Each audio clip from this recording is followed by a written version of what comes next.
Bom, pessoal, aqui é o professor Paulo Vargas do curso universitário de Porto Alegre. Vamos fazer agora uma correção de um simulado interno nosso aqui para vocês verem tipos de questões. Essas questões foram baseadas na prova da URGS em termos de estilo, conteúdos, para nós termos uma noção mais ou menos do que fazer, tá, pessoal? Então, como eu disse, estamos aí no simulado URGS e começaremos com a primeira questão. A URGS adora esse tipo de questão entre 1, 2 e 3, porque sempre pode colocar uma quantidade de conteúdo mais abrangente, porque cada afirmativa pode fazer, né, sobre um conteúdo diferenciado. Então, e é um tipo de questão também que o aluno que estuda por esse tipo de questão, ele consegue ter uma ideia melhor do que ele sabe ou não sabe. Afinal de contas, vai ser muito comum nessa situação tu ficar entre duas questões, tá? Entre duas alternativas. Então, assim, ó, primeiro dizer assim, analise as afirmativas a seguir. Os elasmobrânquios possuem uma rede de capilares ao redor dos principais músculos e do cérebro, para mantê-los em temperatura superior à água. Pessoal, a coisa é a seguinte, elasmobrânquios é um grupo grande, o maior grupo dentro dos peixes chamados condrictes, os peixes cartilaginosos, onde entra tubarão e raia, tá? Tem um outro grupo, holocefale, que vai entrar as quimeras, mas praticamente todo peixe cartilaginoso que tu conhece está dentro dos elasmobrânquios, tá? Embora seja uma subdivisão, então, dos condrictes, ele é quase como se fosse um sinônimo, porque, afinal de contas, quase todos os peixes que conhece estão aqui dentro. O que acontece? Os peixes condrictes, de forma geral, eles são ectotermos. O que quer dizer isso? Que a temperatura do corpo varia com a do ambiente. Na realidade, o que varia é o metabolismo, alterando assim a temperatura do corpo. Porém, alguns dos grandes predadores, eles precisam ter o quê? Uma velocidade maior, um desempenho muscular maior e melhor do que os outros peixes. Então, o que acaba acontecendo? Ele precisa manter a temperatura dele um pouco acima do normal, para ter aquela explosão muscular e poder desempenhar uma velocidade a ponto de caçar a sua presa. Então, esta afirmativa, ela é correta, tá? Isso existe mesmo. O nome desta característica, que está aqui, essas redes, a gente chama de rete mirabilis. É o nome dessa característica que mantém eles, os vasos sanguíneos. Por que isso, pessoal? Porque quando o sangue passa pelo coração e eles têm uma circulação simples, ele vai para as brânquias. Ao passar pelas brânquias é onde está passando a água. Vai haver uma troca, né, energética ali e com isso perda de calor. E ao ter perda de calor por ali, o sangue fica resfriado. Então essa rede de capilares faz com que esse sangue agora arterial que está indo para os músculos e para o cérebro façam essa troca de calor de novo, reaquecendo o sangue para manter a temperatura do cérebro e dos músculos principais, tá? Isso é a rete mirabilis. Ok, pessoal? A segunda afirmativa vocês têm aí dizendo assim, o espiráculo é uma abertura que auxilia no processo da respiração dos condrictes. Pessoal, condrictes não tem como ficar parado na água, ou eles estão nadando ou deitados sobre o fundo. Como a respiração dos peixes, o normal é a água entrar pela boca e sair pelas brânquias, se eu fizer um desenhinho rápido aqui,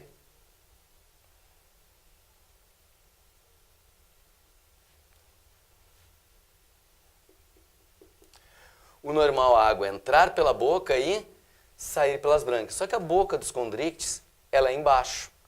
Então, se ele estiver deitado sobre o fundo, ele está deitado sobre a boca. Então, alguns dos condrictes, existe uma abertura aqui, atrás dos olhos, para ser mais uma entrada de água, na realidade, uma entrada e uma saída, para auxiliar no processo da respiração. E com isso, ele pode ficar deitado no fundo. Os que não apresentam não podem ficar deitados no fundo. Então, é uma característica presente nos condrictes? Sim, ela é uma característica. Essa afirmativa também estaria correta. Os tubarões podem ser, que é a terceira afirmativa, ovíparos, ovovivíparos ou vivíparos. Ou seja, tem o tubarão que vai lá e coloca o ovo na beira de uma pedra, num recife, às vezes aparece na beira da praia. Vocês já devem ter visto, fazendo um desenho aqui, uma estrutura assim, na beira da praia, preta, tá?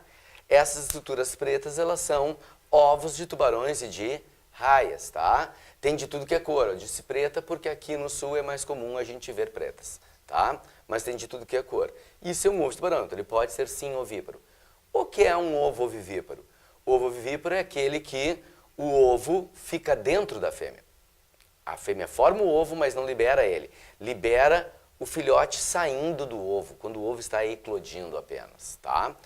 Muitas espécies são assim e tem espécies que são vivíparas, que a fêmea nutre os filhotes através de uma estrutura similar ao nosso cordão umbilical e de uma estrutura similar à nossa placenta, tá? Isso é o que vai fazer ela nutrir. Inclusive, existe entre os tubarões canibalismo intrauterino, tá? Aí nós temos o quê? As opções. 1 e 2 corretas, todas, nenhuma, né? E como nós já vimos, né? Todas estão corretas para essa questão, tá?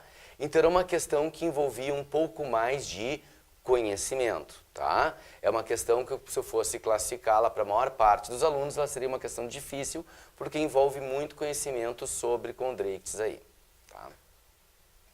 Vamos à nossa próxima questão. A independência da água é uma característica reprodutiva importante na evolução dos animais e dos vegetais. Os répteis alcançaram essa independência com o surgimento do âmnion. Isso permitiu a conquista do ambiente terrestre. Nos vegetais, a independência surgiu, espaço, com a formação do espaço, tá? Então, o que entraria aí agora como resposta a esta questão? Pessoal, quem conseguiu a independência, conquistar o ambiente terrestre sem depender da água para a fertilização, foram as gimnospermas. As gimnospermas que entram todos os tipos de pinheiro, ciprestes, sequoias, ginkgo biloba, tá? São exemplos do que entrariam dentro das gimnospermas, tá? E o que foi a característica que permitiu a qual ele não precisasse da água para a reprodução? A partir do momento que se criou uma estrutura chamada estróbilo, onde se forma o tubo polínico, o gameta masculino pode ter acesso ao gameta feminino sem depender da água do ambiente. Ele não depende da água do ambiente, ele não precisa de um ambiente extremamente úmido, ele não tem que nadar teoricamente até lá através do ambiente. Ele tem um conduto direto até o gameta feminino.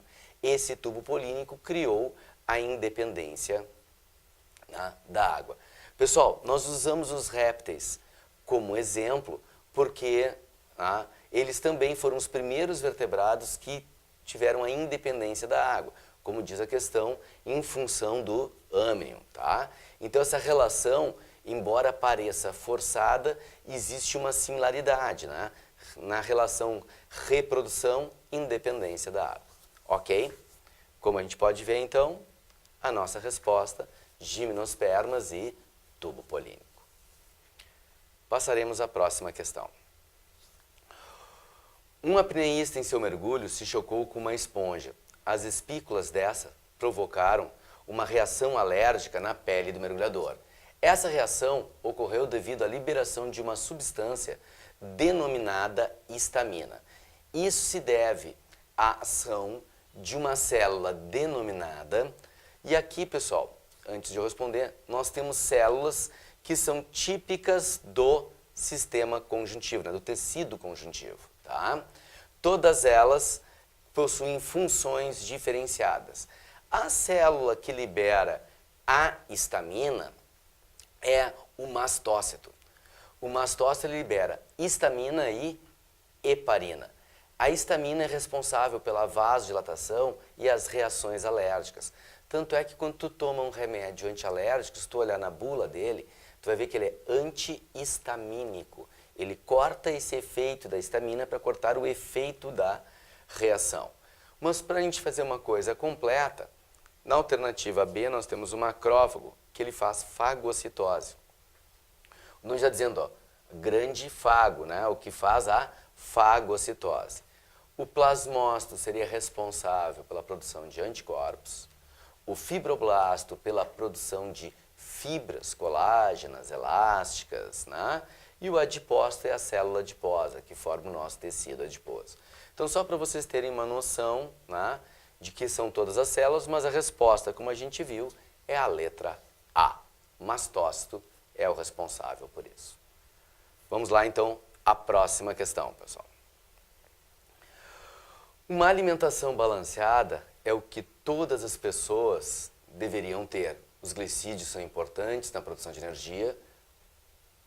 No entretanto, existem alguns glicídios não digeríveis, sendo a celulose um bom exemplo entre eles. Os ruminantes, entretanto, possuem em seu rumen bactérias que produzem enzimas, a enzima celulase, a qual digere a celulose para eles.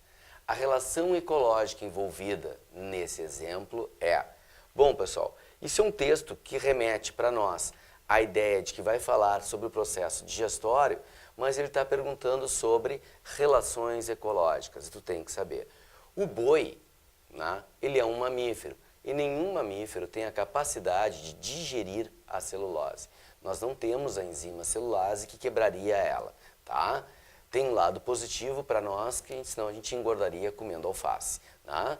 Mas, pessoal, isso não acontece para nós aqui. Então, o boi tem que ter um micro-organismo que faça isso para ele.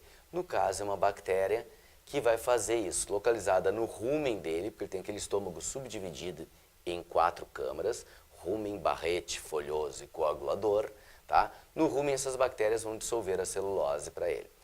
O que acontece? Se eu matar essas bactérias, o boi não vai conseguir digerir a celulose. Ao não conseguir digerir a celulose, ele não vai conseguir absorver a quantidade de glicose necessária para o corpo dele ter energia. Então ele vai entrar num processo de inanição. O boi vai morrer. As bactérias, por sua vez, encontram dentro do rumen do boi um ambiente adequado à vida delas, com temperatura, pH, né, e nutrientes, porque o boi está comendo, levando nutrientes até elas. Então, se eu retirar aquelas bactérias dali, no ambiente, elas não devem sobreviver. Então, um precisa do outro para viver. Essa troca de benefícios mútuos e obrigatória sobrevivência, nós chamamos de mutualismo. E vocês vão ver que é a resposta dessa questão, tá? É o mutualismo. O comensalismo, se houvessem sobras, né? O indivíduo estaria se alimentando de sobras. Protocooperação, os dois indivíduos teriam condições de viver separadamente, o que não é o caso da questão. Parasitismo, se a bactéria estivesse sugando do boi e não dando algo para ele, né? Ela está permitindo ele ter acesso à celulose, então não é um parasita, tá? E esclavagismo é quando tu escraviza um outro, obrigando ele a fazer alguma função. Na realidade, também não é a situação. Os dois levam vantagens aqui. Ok, pessoal?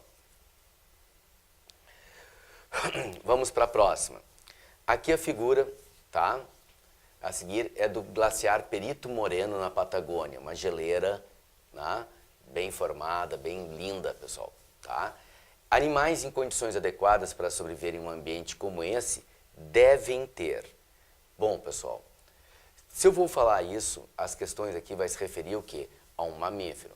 Um réptil, a essa temperatura, estaria hibernando. Aves na geleira teriam que ter as mesmas condições que um mamífero, né?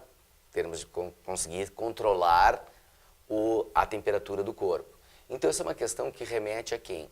A indivíduos endotérmicos, que também podem ser chamados de homeotérmicos, aqueles que mantêm a temperatura do corpo constante. O seu metabolismo se altera para manter um sistema único, uma certa quantidade de produção de calor.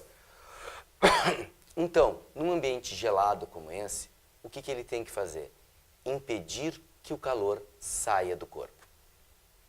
Ele não pode ter perda de calor para o ambiente, tá? E para isso, então, ele tem que criar alguma forma de isolante, reduzindo as estruturas que fazem ele perder calor. Então, muito tecido adiposo, porque a gordura vai formar um isolante térmico, impedindo a saída do calor. E extremidades pequenas. Quando a gente fala de extremidades pequenas, seria assim, ó, patas dianteiras, posteriores, a porção do nariz, orelhas, se tiver rabo, o rabo. Vamos pegar um exemplo, que não é o caso da geleira do Perito Moreno, porque ela está no sul, tá? Mas um urso polar, que nós temos no Polo Norte, tu vai ter o quê? Ele tem um focinho pequeno, a boca é enorme, o focinho é pequeno, as orelhinhas são pequenas, o rabinho é pequeno, todas as áreas para não perder calor. É só tu lembrar de ti. O que fica gelado no inverno? Mão, pé, nariz e orelhas. Tem gente, claro, que tem sempre aquela mão gelada, aquela mão Tutankhamon, né? Porque a própria mão da múmia que vem encostando na gente, ou aquele pé iceberg, né? Que vem por baixo do lençol tocando na gente também, faz saltar para o outro lado da cama. Pois é, por que essas extremidades ficam mais geladas? Porque são as extremidades, onde é mais fácil, tem uma superfície maior para perder calor. Essa é a ideia. Então, o animal adaptado ao frio tem que ter mais gordura e extremidades pequenas. Ok, pessoal? Tranquilo? Vamos então para a próxima questão. Cada vez há uma preocupação com a alimentação de qualidade. Por isso, o controle da higiene com produtos tem se tornado maior. Como exemplo, temos a Operação Carne Fraca, que retirou do mercado uma grande quantidade de carne que gerou problemas para exportação. Das doenças a seguir, qual delas tem a relação com a qualidade dos alimentos? Bom, pessoal, isso aqui é mais para tu conhecer um processo chamado de verminoses, a qualidade, como o alimento é tratado, né?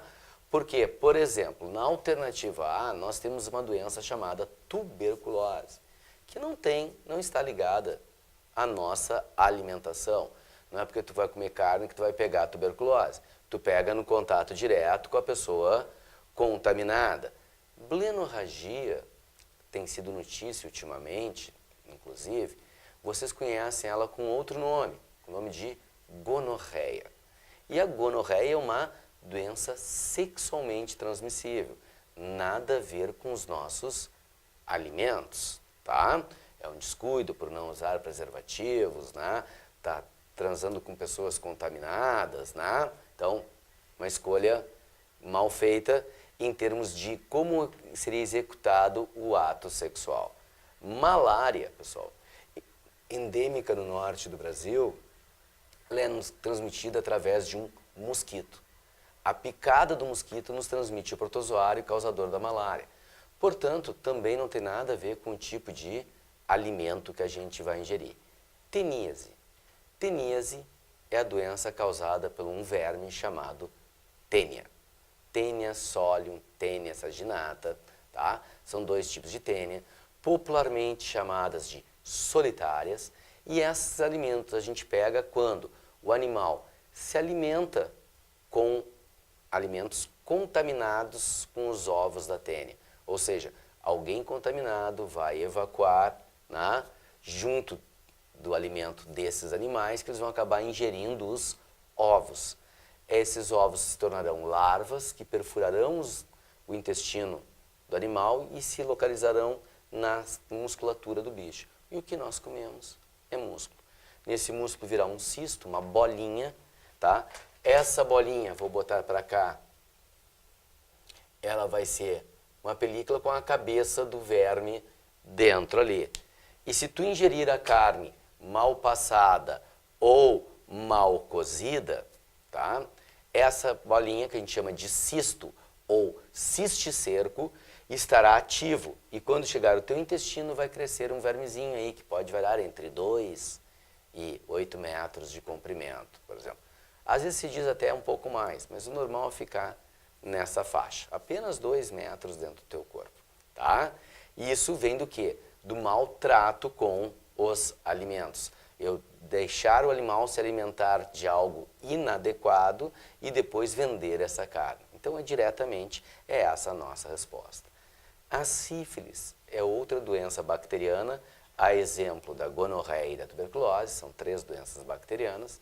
A sífilis, ela é sexualmente transmissível e ela pode passar também de mãe para filho diretamente, tá? através da placenta e do cordão umbilical. Tá? Ela pode ser o que a gente chama de congênita. Tá? Tranquilinho? Próxima questão, nós temos aqui. A embriologia comparada pode ser considerada como uma das evidências da evolução. Quando indivíduos de um mesmo grupo inicial migram para áreas diferentes, levando a um isolamento geográfico, podem sofrer diferentes pressões seletivas. Considerando que esses indivíduos apresentam um ancestral em comum, é correto afirmar que eles apresentam... Pessoal, olha só, eu vou apagar aqui e vou fazer um esquema. Eu tenho um animal aqui, um grupo de animais da mesma espécie, tá? Este grupo vai migrar para a área A, que vai migrar para a área B, que vai migrar para a área C, que vai migrar para a área D, e um grupo fica aqui na área E. O que vai acontecer? Vamos dizer que a área A é muito frio, que a área B é calor demais, que a área C é basicamente água. A área D, a gente pode botar aqui como se fosse uma floresta, tá? Área E, área atual, não importa que área é, tá? Mas só para a gente ter uma ideia, o que vai acontecer? Quando esse indivíduo migrar para uma área A, que ela é frio, para ele poder sobreviver e não ser extinto, aqueles animais que têm alguma característica relacionada ao frio vão começar a sobreviver, fazendo com que seus filhos tenham essa mesma característica ligada ao frio, tá? O que vai acontecer com o calor e as características vão permanecer com eles, podendo viver na água. Então, são tudo adaptações, o mesmo para cá. Eu vou sofrer seleções naturais diferentes para ter indivíduos mais adaptados àquelas condições. Mas todos vêm da mesma espécie. Todos fazem parte do mesmo grupo animal. Então, algumas de suas estruturas, mesmo tendo a mesma origem, estarão um pouco modificadas. Por exemplo, aqui, de repente, o braço vai se modificar por uma nadadeira. Aqui, eu vou diminuir o tamanho do rabo, por exemplo. Aqui eu vou aumentar o tamanho das orelhas, né? Ou ela vai ficar diferenciada em função de uma adaptação ao calor. Então, eu vou ter várias modificações. Estou dando apenas alguns exemplos muito simples para vocês entenderem. E isso, pessoal, nos dá a resposta. Nós temos a formação de órgãos homólogos, tá? Os órgãos homólogos são aqueles que têm uma mesma origem embrionária, porém funções diferenciadas. Até porque, pessoal, se ele tiver a mesma origem embrionária e a mesma função, ele é o mesmo órgão, né? Não é um órgão homólogo, ele é o mesmo órgão, tá? Não mudou nada. Então são adaptações para situações diferentes. Isso se chama órgãos homólogos. Ok? Vamos para a nossa próxima. Endemia, epidemia e pandemia são termos diferentes ao comportamento de uma doença no meio. Dentre as várias epidemias que já surgiram no Brasil, a dengue destaca-se pelo tipo de agente transmissor, o mosquito Aedes aegypti. É um artrópodo da classe Insecta, da ordem Diptera, e seu sistema respiratório é do tipo. Ou seja, pessoal, aqui nós estamos usando um texto que fala de uma doença, mas o que ele está preocupado não é com a doença em si, e sim com as características do transmissor, que é o mosquito Aedes aegypti. Ele está perguntando um quesito especial, que é o tipo de respiração que um inseto poderia ter. Porque sendo um inseto, o mosquito, a barata, o gafanhoto, todos terão o mesmo tipo de respiração. E aí, pessoal, claro que demanda o quê? Tu saberes os tipos de respirações diferentes que existem dentro do grupo artrópoda. No caso dos insetos, é a respiração traqueal, tá? A respiração traqueal é uma adaptação ao voo. Vou aqui de novo fazer um esqueminha para vocês entenderem. Se tu pensar nas nossas traqueias, na nossa traqueia, desculpa, que se ramifica depois em brônquios, os brônquios e bronquíolos, nos insetos é igual. Eu vou ter uma ramificação muito grande. Só que ao invés de ter uma traqueia só, nós vamos ter várias. No abdômen de um inseto, na base dele, nós vamos encontrar aberturas que são chamadas de espiráculos também, como a gente viu na questão do tubarão, tá? Espiráculos também, que são as entradas de ar das diversas traqueias, que fica na base aqui do abdômen, por todo o abdômen. Isso é uma adaptação ao voo, porque o ar entra por ali e vai sendo distribuído diretamente para as células musculares. O ar não passa pelo sangue dos insetos. Sangue de inseto é uma linfa, ele não tem nenhum pigmento respiratório, hemoglobina ou algum equivalente, porque ele vai direto para as células, tá? Diretamente para as células. Esse é o sistema traqueal. Isso vai te explicar um dos mistérios da vida. Quando tu põe veneno numa barata e ela come veneno, é comum ela morrer com a barriga para cima. Por que ela morre com a barriga para cima, pessoal? Porque ali é o centro de ventilação dela, é onde precisa ter a entrada do ar. Como o veneno ataca o sistema respiratório, ela vira para tentar pegar o máximo de ar possível. O último da barata. Às vezes dá certo, tá, pessoal? Porque chega perto, ela se desvira e sai correndo. Outras vezes não. Ou seja, ela estando com a barriga para cima, se tu quer realmente eliminá-la, é mais veneno ou pisa rápido em cima dela, tá? Porque ela pode ir embora. Tranquilo, pessoal? Sem problemas? Isso é o sistema que responde essa questão aqui. Só para saber, branquial, peixes e crustáceos. Nos crustáceos artrópodes tem branquial. Filotraqueal ou pulmões foliáceos para aracnídeos. Pulmonar não fecha com nenhum artrópodo, tá? Tu vai ter pulmonar, por exemplo, nos moluscos e depois só lá nos vertebrados. E tegumentar pela pele, tá? Tegumentar sempre pela pele. Não é o caso aqui citado. Vamos para a próxima. Mais uma questão de ecologia, pessoal. Ecologia é uma coisa que você tem que saber, sempre cai em tudo que é prova, né? É um assunto muito importante porque se trata do nosso próprio ambiente, né? E de todos os sistemas que envolvem o ambiente. No ciclo do nitrogênio, as bactérias realizam várias funções. Quanto a esse aspecto, analise as proposições a seguir. 1.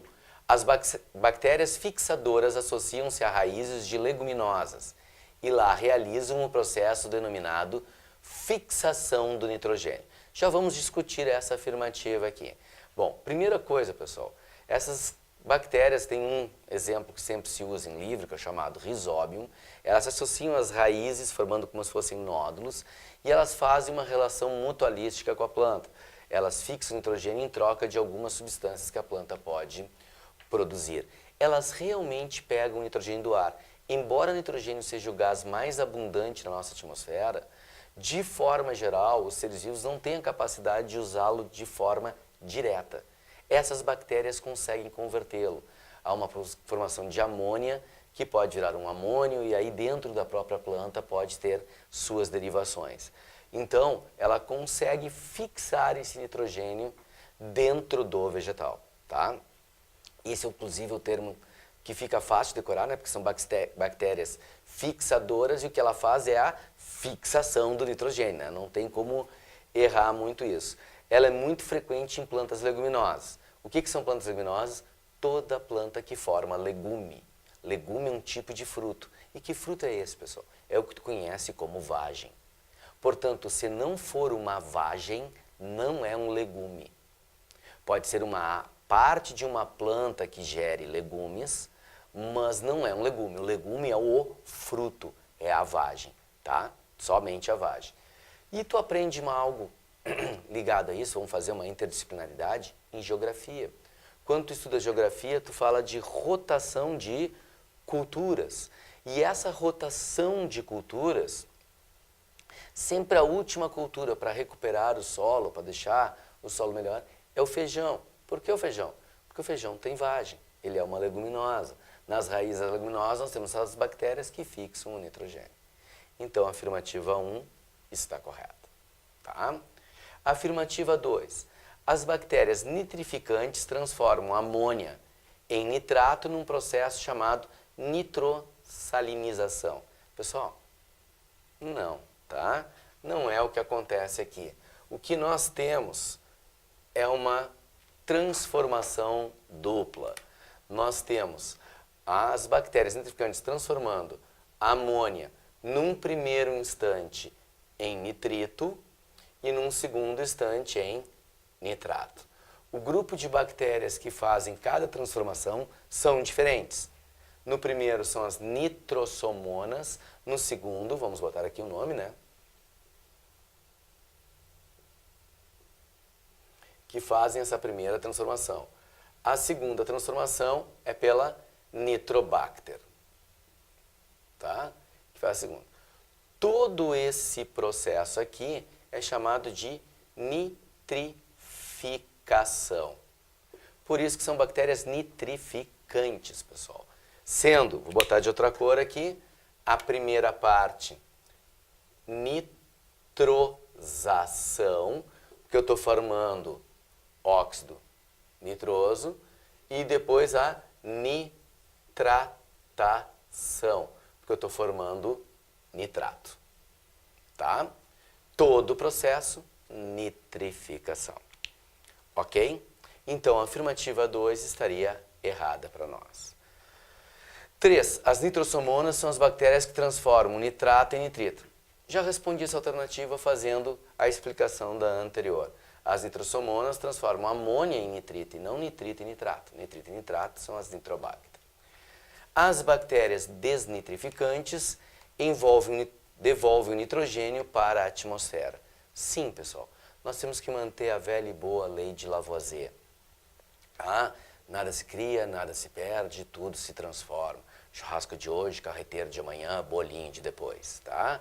É o nosso sistema de reaproveitamento. Se eu estou tirando o nitrogênio da atmosfera, de alguma forma eu tenho que devolver. A matéria, ela é cíclica. E essas bactérias fazem este ciclo para nós.